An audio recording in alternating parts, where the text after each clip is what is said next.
घर आते टेम रास्ते में रामलाल मिल गया था। कह रहा था कि गुड़िया अब की बार 16 बरस की हो जाएगी। लगे हाथ वहीं पे गुड़िया की शादी का कार्ड थमा दिया। बोला देव उठनी 11 की शादी है, बिटिया को आशीर्वाद देने और जीमने सबको आना है। देखो ना बच्चे कितनी जल्दी बड़े हो जाते हैं, सबको उनकी शादी ब्याह की चिंता होने लगती है। हमारी राधिका भी तो गुड़िया की उम्र की है, वो भी तो बड़ी हो रही है। कल को हमें भी तो उसकी शादी का सोचना पड़ेगा। बात आपकी ठीक है, लेकिन क्या हमारी बिटिया अभी छोटी नहीं है शादी ब्याह की जिम्मेदारी के लिए? अरे भाई, राधिका की चिंता अभी से करेंगे तभी तो बात बनेगी। लड़के पेड़ पर थोड़े ना लटके हैं कि डंडा मारा और झोली में आ गिरा। माँ पापा, आप लोग क्या बात कर रहे हो?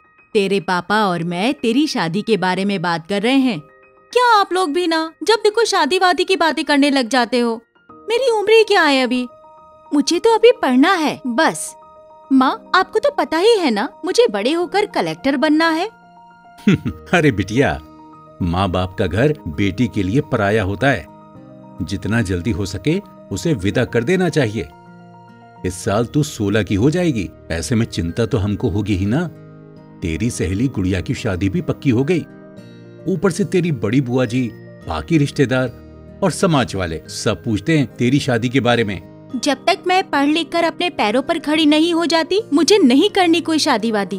और आपको मेरी चिंता है कि रिश्तेदार और समाज वालों की।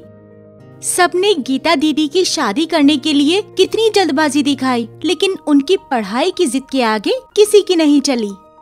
अगर उनके माता पिता समाज की बातों से डरते तो क्या आज वो खुश रह पाती? डर को छोड़कर पढ़ लिख कर उन्होंने अच्छी नौकरी पाई और शादी भी अच्छे घर में हो गई। आज देखो वो नौकरी के साथ ही घर परिवार को कितने अच्छे से संभाल रही हैं।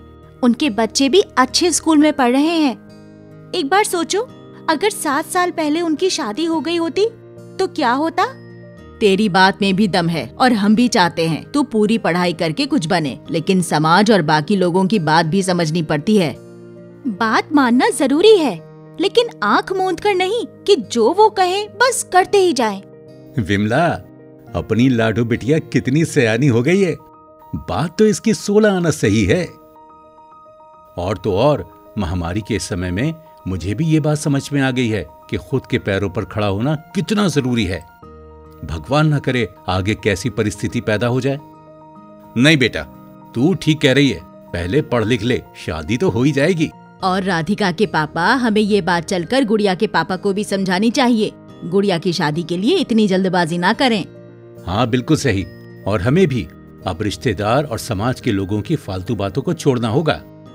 पहले बेटी को खूब पढ़ाएंगे लिखाएंगे और फिर ही कोई शादी की बात, वो भी तब जब वो तैयार हो। बहुत बढ़िया। अब बेटी की शादी की नहीं, उसकी पढ़ाई की सोचो। जब एक बेटी पढ़ेगी तो उससे जुड़ने वाली 7 पीढ़ियां तरक्की की राह पर आगे बढ़ेंगी। इसलिए पहले पढ़ाई।